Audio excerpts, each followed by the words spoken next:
Hi, welcome to this online healing class, the present memory class. And we start today with a deep relaxation because that's always a good start, to start in silence, to start to relax our shoulders, to breathe and to dive deep in our consciousness. So I would suggest to you to sit back and relax. Like we're not really going to do anything. No, we're going to relax and become quiet in ourselves. Just letting the things be as they are for the moment. So breathing is always important to relax your whole body and maybe moving around a little bit, sometimes stretching a little bit, or I move around a lot, like I move my torso for one reason or another. It's like that helps me to relax. And so I'm going to start with a prayer, and this prayer is a miracle prayer, and it is just to say an opportunity for you to really let yourself be affected and say, hear this, what I'm actually sharing, because it's an opportunity to come deeply in touch with the light and love that is within, that you can find within. So maybe it's a good idea to close your eyes, to really go back into yourself. It's like, oh, okay, yes, here we are. I'm going to let the world be whatever it is, and I'm going to let everything, every idea be. I'm not going to engage in any of my thoughts. I'm relaxing deeply in the peace that's going to be present in me as soon as I quiet down. So here we start. I'll read the prayer, and from that moment on, we will be quiet for just a moment. See, and it's very comforting. So it's very comforting. That's why I choose this one. It is from A Course in Miracles, but here's the prayer. God is my refuge and security. God is my refuge and security. I will identify with what I think is refuge and security.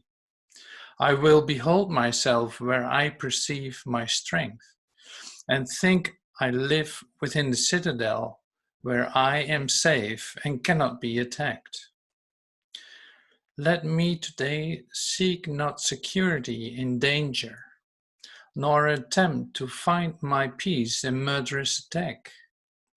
I live in God, and in Him I find my refuge and strength. In Him is my identity. In Him is everlasting peace. And only there will I remember who I really am. Let me not seek for idols. I would come, my Father, home to you today. I choose to be as you created me, and find the Son whom you created as myself. So I'll repeat that once more. God is my refuge and security. I will identify with what I think is refuge and security.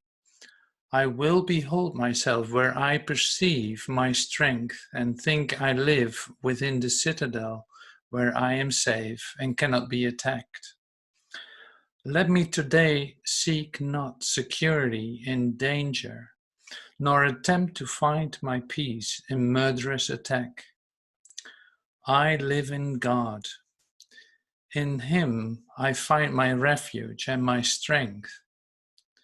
In Him is my identity.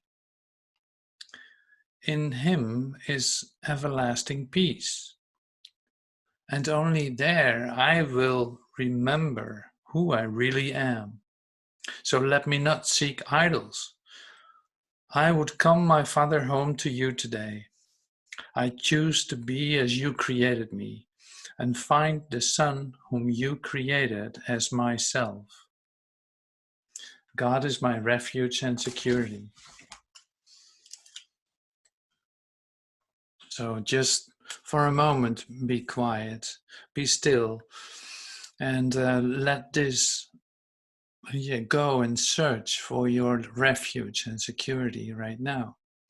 This is your opportunity to literally come in touch, like seek the kingdom within. And that is what we're trying to do right now. It's like here we are. So I will be quiet for a moment and let you be there.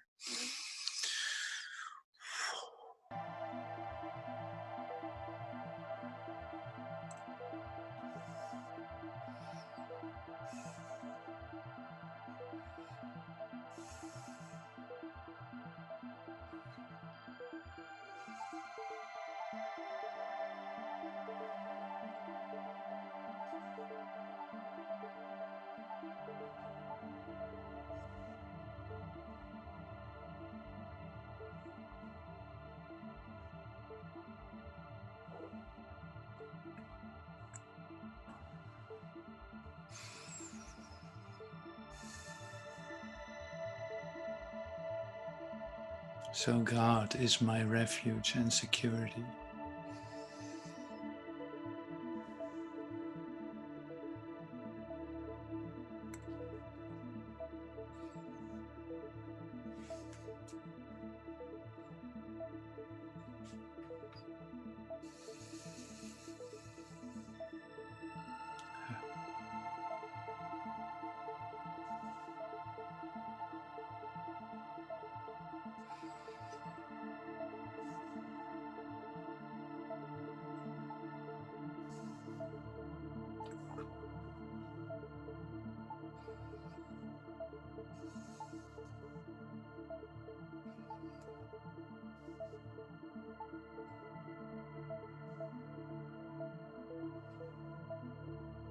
God is my refuge and security.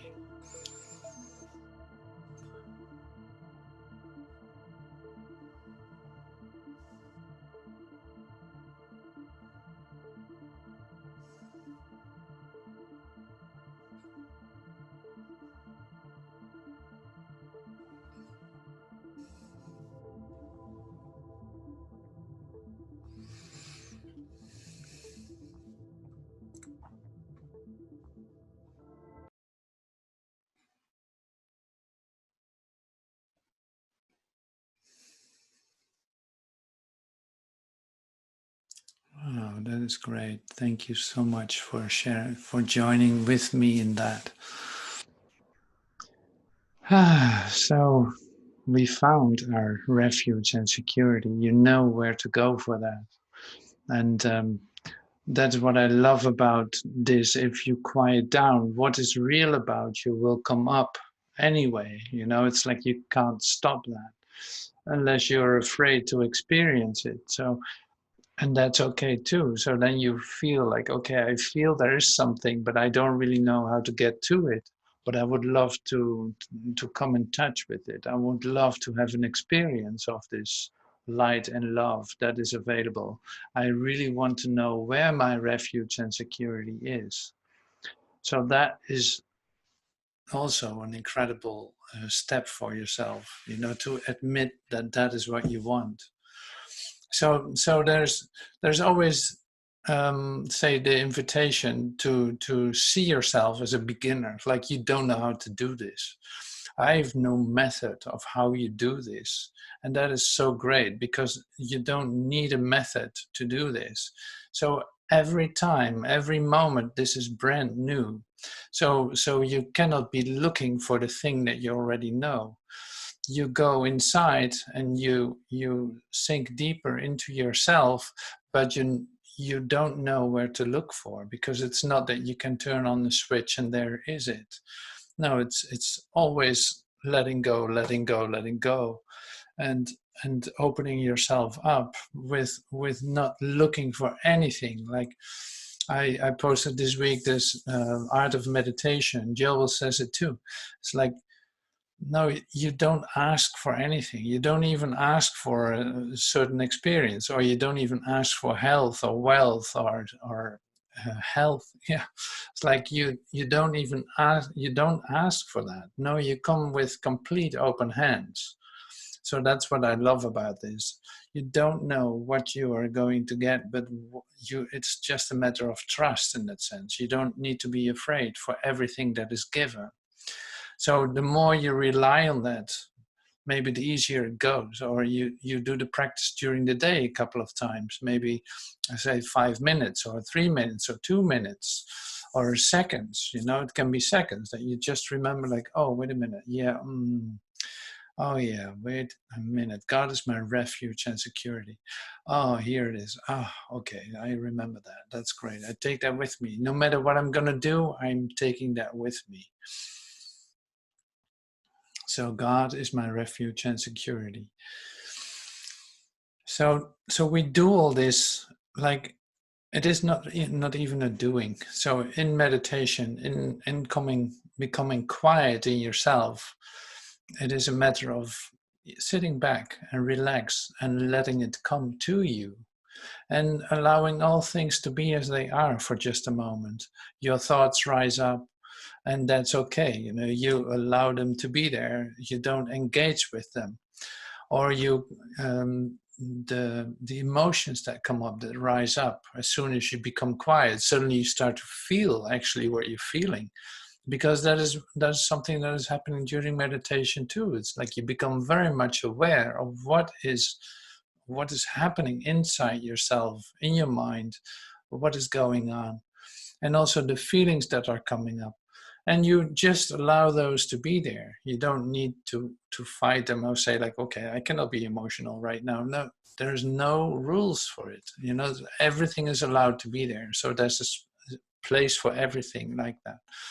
And so in meditation, in becoming quiet, in experiencing love and light, there is always a moment where you just go through like an emotional something, to enter deeper into yourself. So it is beautiful. Suddenly there's a tear in your eye, or suddenly you need to sigh, or you need to laugh, or like something starts to feel so so trusted and so fulfilled, that you don't know what to do with yourself for just an instant. So all of that, you allow that completely to be there. And in that, it can literally open yourself up for a deeper experience of peace and of stillness. So and also there's of course the possibility of hearing that still small voice talking to you. Literally, God speaks to you all through the day. So if you become quiet enough, it can literally come to you. You can literally feel the presence and feel that instruction that you get, or feel the words that are coming to you, that are like a revelation to you, that are really only for you to receive. So it's not now that you have to teach the whole world about it. No, but it is like, no, this is your gift. This is God's gift to you. This is your gift to yourself. And it is up to you to completely receive that. And that is something that you're not really used to as a human being, like to receive something just for you. It's like, wow, yeah, that's quite extraordinary. It's like, wow, I'm going to have something so beautiful given to me, and I'm receiving that. Wow, that's not a little thing. That's quite overwhelming, actually. And I allow myself to do that. Isn't that great? That is so great for myself. So it seems like almost like an egotistical sense of dealing with it, but it actually is not at all. It is your gift to yourself. It is your gift, God's gift to you. And that is, yeah, it's overwhelming. So it is really nice in your meditation, in your quiet time, to become overwhelmed with the gift that's been given. So as soon as you experience that gift and you catch a glimpse of it, then it is also like an invitation for you to go deeper into it and not be distracted by your thoughts about the experience that you have, because that's also a possibility of something that can occur. No, you let yourself completely be affected by it and dive deeper and deeper into your own experience, and opening things up and breathing yourself in, breathing that light into yourself. And not that you do something, but it's more like, no, it is such beautiful communication that is possible, in which you can literally breathe the light that comes to you, and receive that with all of your being. So that sounds really good, doesn't it? So try it. As soon as you feel a glimpse of light or love, just stay with that and stay in it, and don't immediately distract yourself with whatever is occurring, or whatever appears to be occurring outside yourself. So I love that idea, and um, yeah, we practice it. We will practice it later on too. So to do this with one another is an amazing idea, isn't it? Like, we literally are starting to use our body for the means where it actually is for, and that's a means of communication. Now you literally start to receive the light with your body and express it by your presence, and that is something extraordinary. So I would love to read something to you, and this has also to do with the body and as a means of communication. And so I have now this little bridge to it, so I might as well start reading it too. Let me see what I got.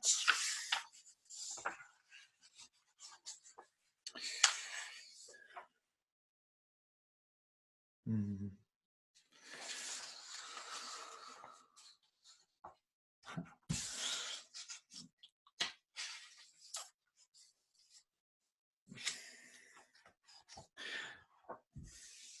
Okay, so this is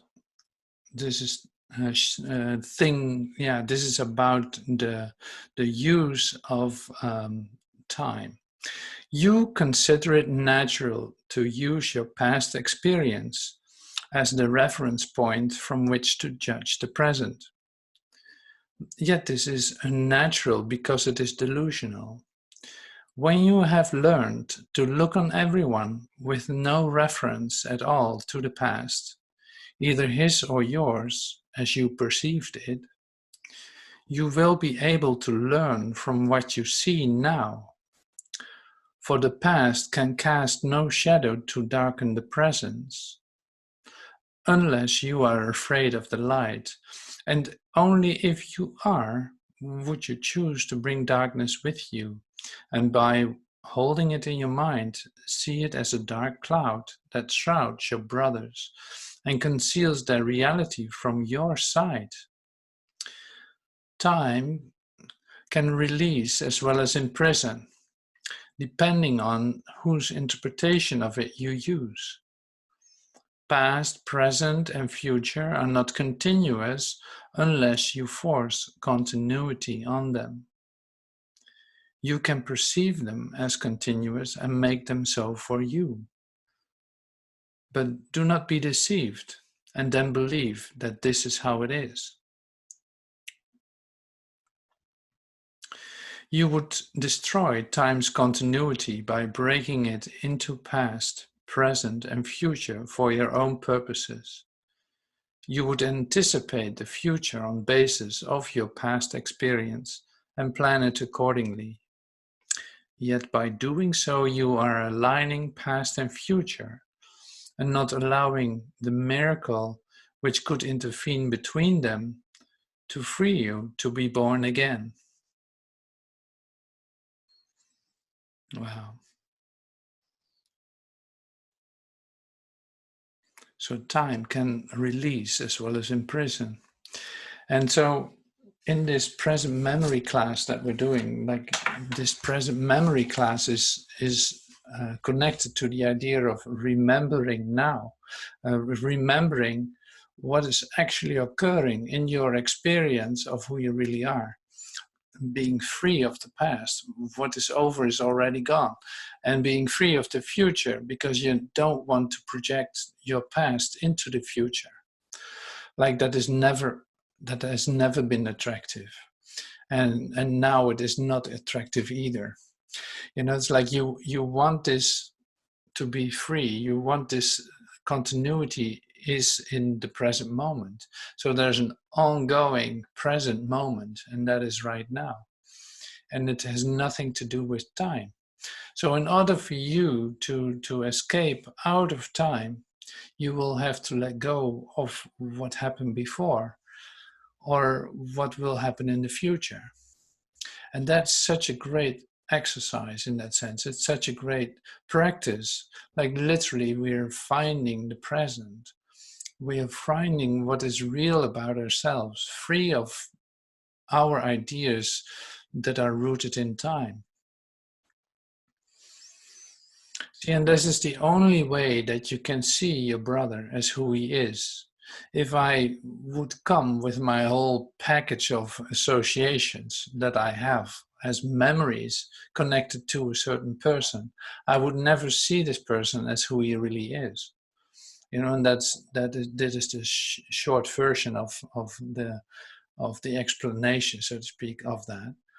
Like, but it's so logical in that sense. It is very logical you can understand what I mean. But to do it, to perform that is a whole different story. So, and we because we tend to root everything in time as ideas.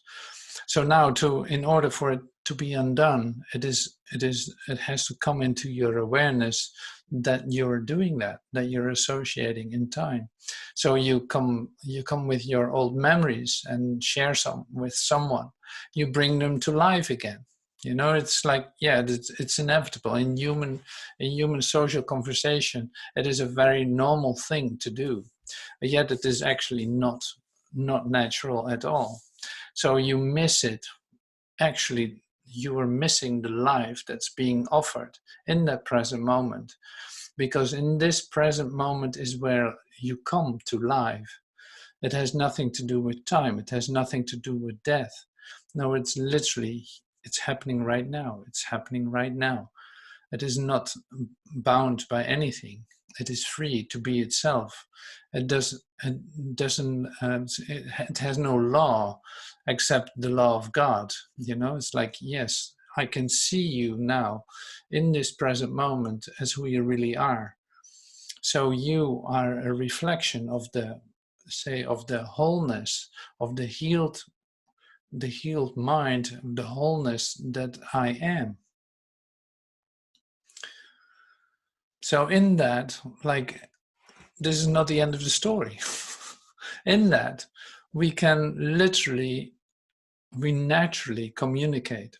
We actually are using this memory package, free of its memories, to directly communicate, to directly extend light to one another, to directly be in communication as one. You know, that is your opportunity to let that occur in this communication. So meditation helps with that. Reading some books help with that.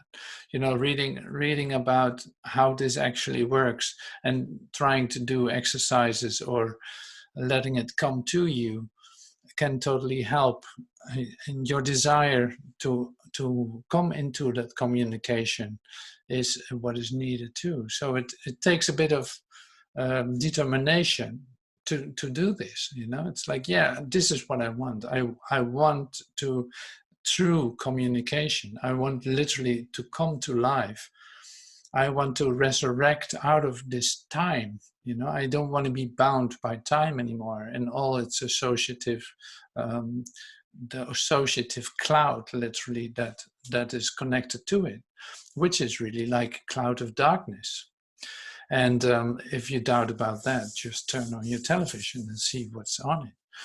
It becomes more obvious than ever. So that is so great about this time right now, that you can choose again to have a whole different experience of yourself, a deeper experience that is rooted in the present moment and in your remembrance of who you really are, instead of the character that you build up as a human being. The persona that you were building up and that you're actually protecting as a human being. Like, no, I know what I'm talking about. I got a college degree. I got this, I got that.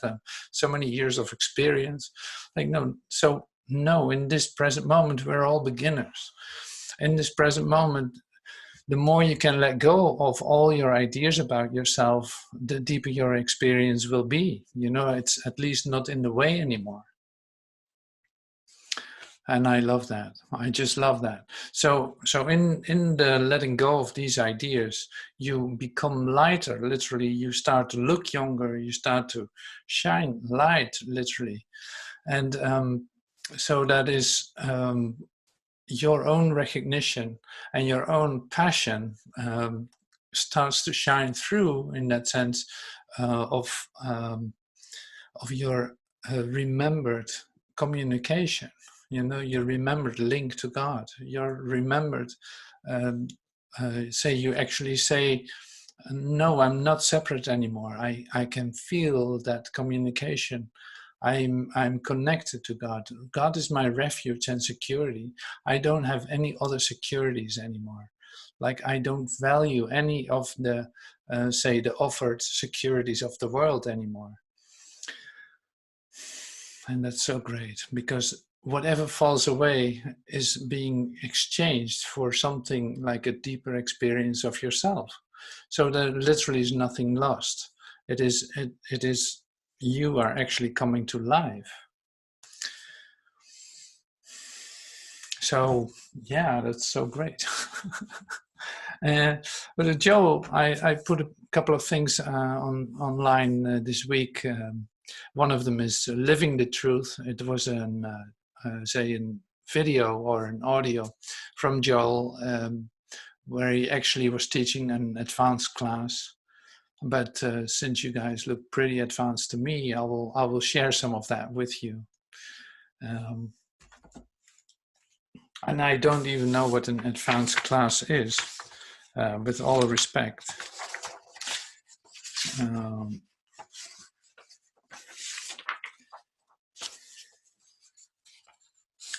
And Joel has a couple of references to wind and storm, so I love that too. So here I'm going to read something from Living the Truth, and this was from the second part of the posting.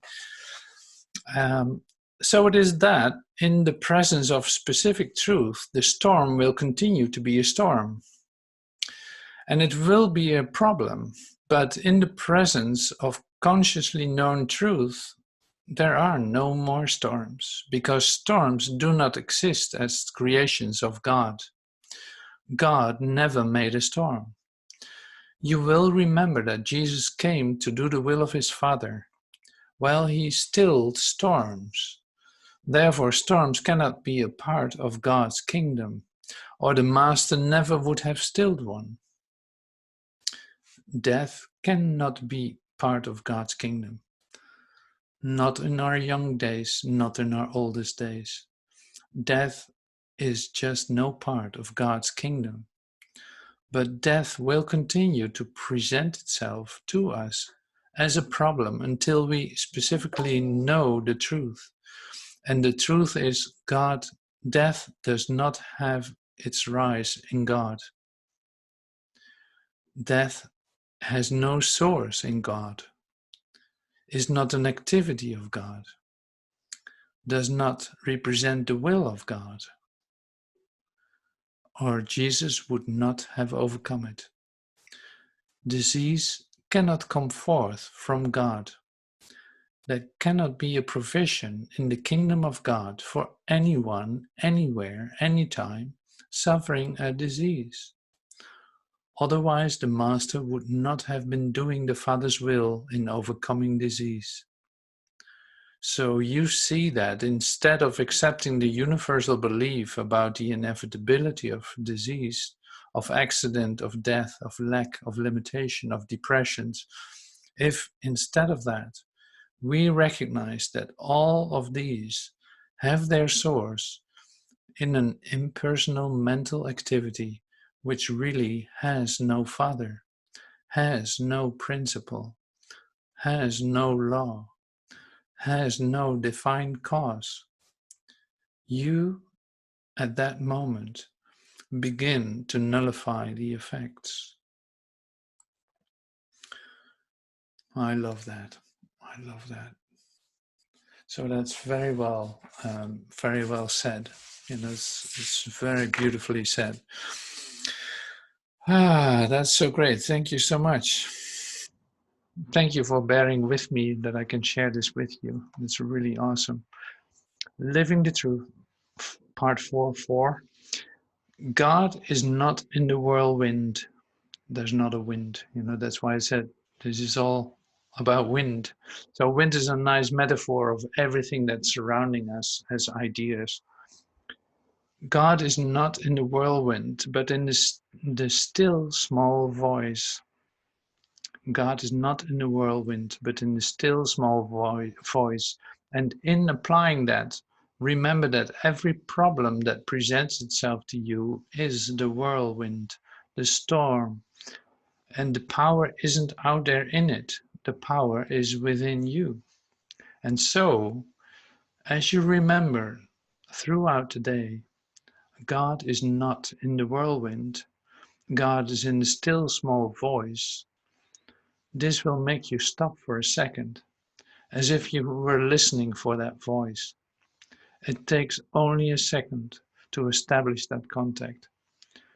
Just the remembrance God is not in the whirlwind, God is in the still small voice, and then go on. And the solution to the problem will come from within. You may not know how it's solved and why.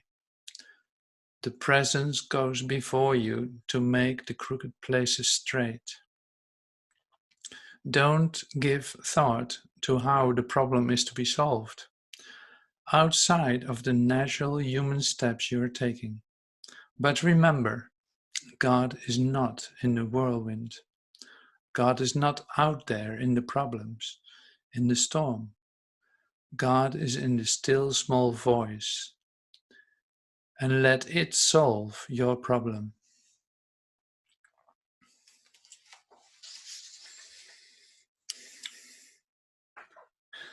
See, it's God is my refuge and security. It is like, whoa, oh, that's so good to hear this. You know, this puts everything so gently into place.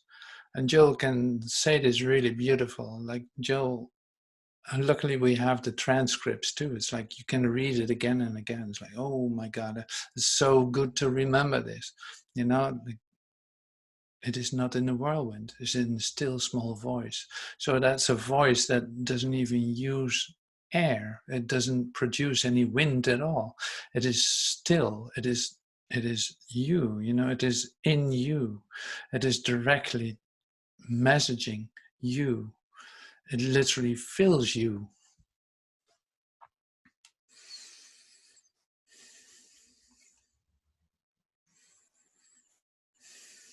See, there's a lot of opportunity to quiet down and to become still and to let everything sink down, like all these ideas that you had just a moment ago, they all slow down and all fall to the ground, so to speak. They all fall down. You don't need them at all. And now there's a possibility for this still small voice to come and whisper to you, and also to um, let yourself be filled with a security that is not of this world.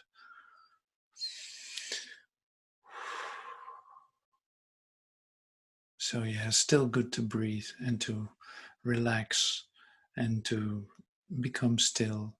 We continue to do that. See, now you don't even have an idea about time. You don't even know how long we were in this meditation. We were probably around 3 hours. Uh, we were probably doing this already for 3 hours. I don't know. Or maybe it's just 20 minutes, or maybe we just started. Like you lose your reference for a specific time that you were so used to. So that is so great about this too. So now, see, if you meditate for 5 minutes, and this is really my experience too, it's like, okay, I'm going to meditate for 5 minutes. That's great because I have no idea how long 5 minutes will take. You know, it can be an hour, it can be half an hour, it can be 20 minutes, or it can be 2 minutes. It really doesn't matter. You know, it's like, yeah, these 5 minutes is just your commitment to doing it. You're going to sit down and let happen whatever happens. You know, and that you become immediately free to do it longer, or to sit in it even deeper, or whatever happens, you know. So you're actually immediately being freed of the idea of time. So the part that I didn't read to you yet, and I really would love to share with you too, is the body as a means of communication. Because see, we tend to not include the body in the spiritual path. It's like, no, the body, no, that's not what I am, and oh no, I got nothing to do with that.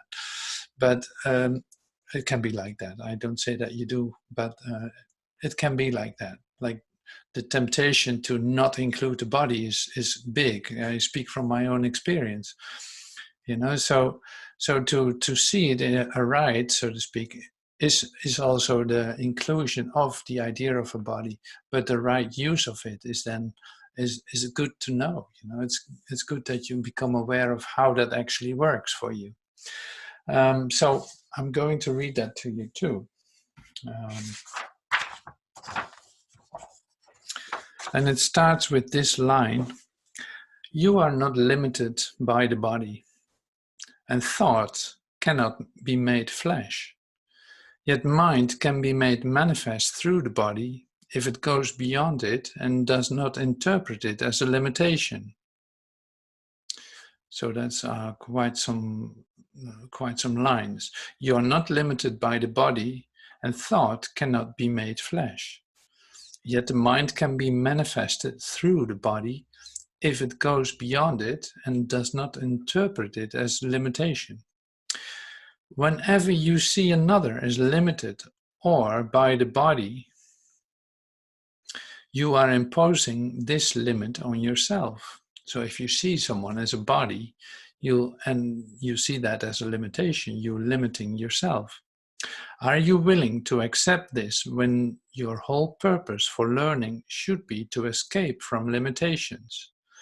To conceive of the body as a means of attack and to believe that joy could possibly result is a clear-cut indication of a poor learner.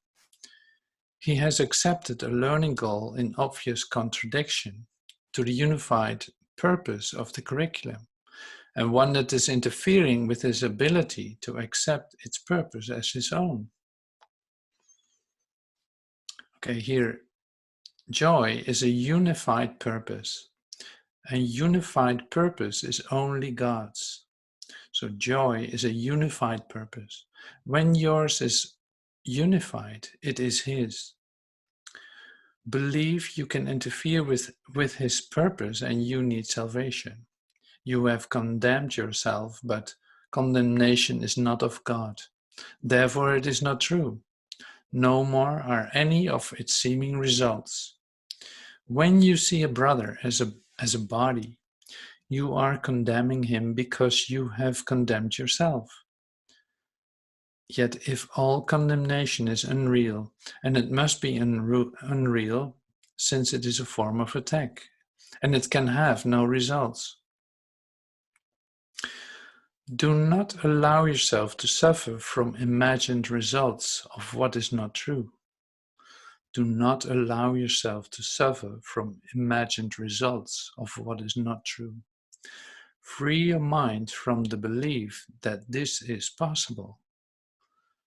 In its complete impossibility lies your only hope of release. But what other hope would you want? Freedom from illusions lie only in not believing them. There is no attack, but there is unlimited communication and therefore unlimited power and wholeness. The power of wholeness is extension. Do not arrest your thought in this world, and you will open your mind to creation in God. So this is the body as a means of communication.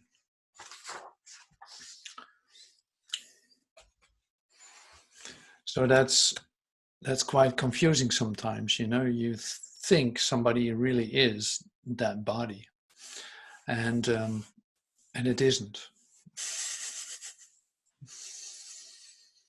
So there's a possibility to look beyond appearances. Luckily there is, you know, and this is your chance to do that. See, I'm not this. I'm not this. What I'm giving to you or what I'm communicating to you does not have anything to do with this memory package, so to speak. It has nothing to do with that. So that is the same with the ones that you meet in the street or the ones that you live with. You can see them in a completely different way and start to communicate with them in a different way too. And see, in your quiet moments, in your meditation, the idea of body becomes less and less important. Like you become more aware of yourself as a consciousness. It's even when we start meditating, and when you close your eyes, you can't even locate yourself. You don't even know where you are, you know. And it's like, yeah, I'm sitting here in this country in this blah blah blah. It's like, no, actually, and not. It's like you don't even know. You can feel where you sit on the chair, or you feel your body sitting on a chair or whatever, but you don't actually, you're not able to locate yourself, is what I'm saying. So in that, this is just great stuff to practice with, you know, to discover, like, oh, I'm not limited by anything. I'm not limited by this thing. You know, it really does not mean, it does not matter where I find myself, in what condition I find myself, in what location I find myself. Like, it has nothing to do with it. And of course, we all know these beautiful stories like Nelson Mandela, where he's sitting in jail and actually is completely freed in his cell, you know, just by remembering who he really is. You know, so nothing can put a limit on you. Your mind is free. You're like, you are literally, your soul is free. So there's no limitation that can be put on you. But by yourself, of course, you know, so you don't need to do that anymore. So that is so great. So to come back to where we started was, yeah, God is my refuge and security. This is the place where I come for my safety. I don't need any other place. You know, I take this with me wherever I go. And actually, I'm finding myself everywhere. I'm not limited by location. And all right, well, thank you so much for listening to me and for joining with me in this. And I hope to see you soon. And thank you so much.